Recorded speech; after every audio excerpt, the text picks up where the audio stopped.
Staying a little bit longer on the subject of the Tennessee Three, the Democratic lawmakers, two out of the three of which who were expelled from the Tennessee House of Representatives for protesting on the House peacefully against the inaction of Republicans on the issue of gun violence. And Democratic State Representative Justin Jones, in his remarks responding to these actions being taken by Republicans, highlighted how absurd this is by explaining, here are things that have been done by state reps in Tennessee that didn't get them expelled.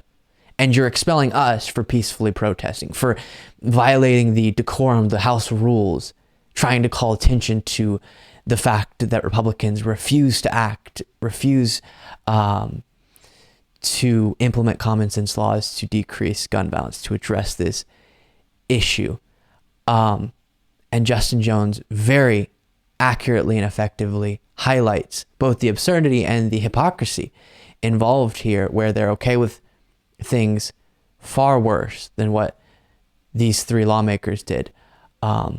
Take a look here from Justin Jones. Let's talk about expulsion. For years, one of your colleagues who was an admitted child molester sat in this chamber. No expulsion. One member sits in this chamber who was found guilty of domestic violence. No expulsion.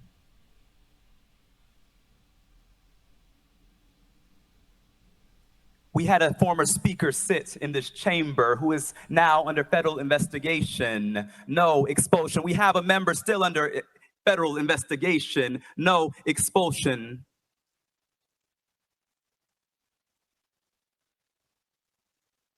We had a member pee in another member's chair in this chamber. No expulsion.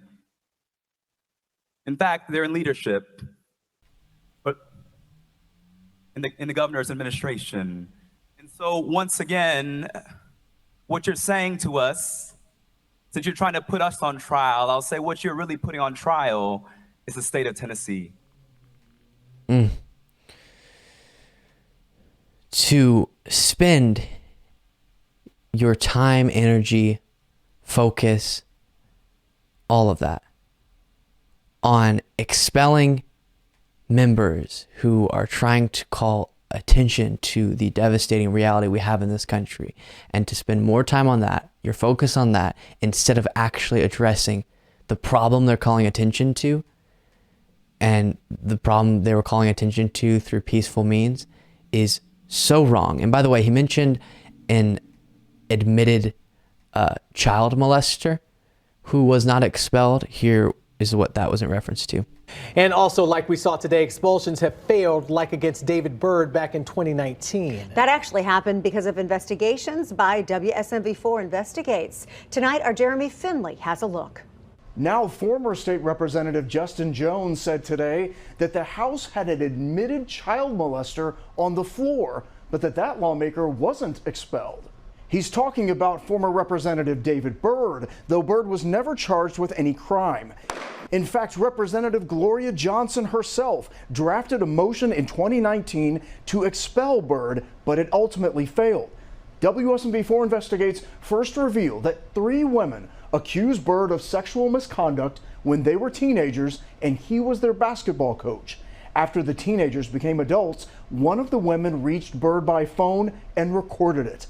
In that audio, Byrd said, "I hope you believe me when I say that it's one of those things that I think about all the time, and I always ask forgiveness for it, and I hope you can forgive me."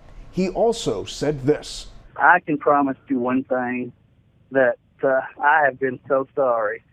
For that." Byrd would never say what exactly he was apologizing for.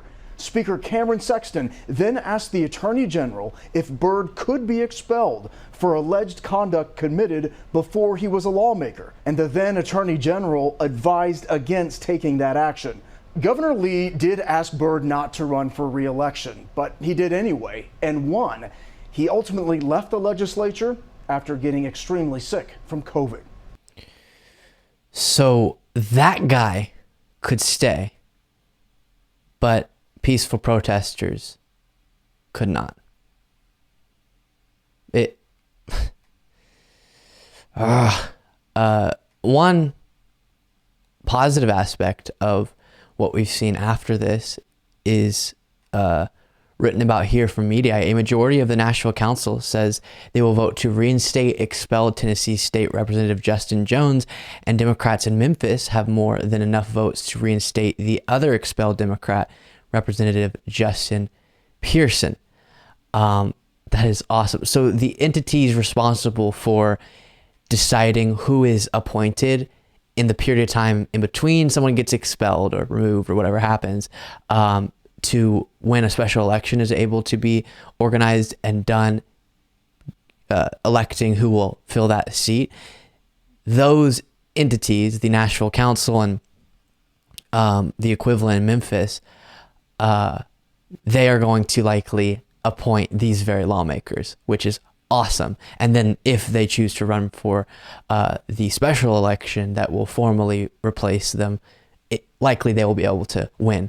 And so this will all backfire for Republicans and highlight how broken their ideology is, but we'll end up seeing these individuals back into the same seats they were before, which is good news. But all of it is so aggravating and also accurately highlighting just how wrong the Republican Party in the state of Tennessee and nationwide as a general rule, how wrong they are on the issue of gun violence and how we respond to it.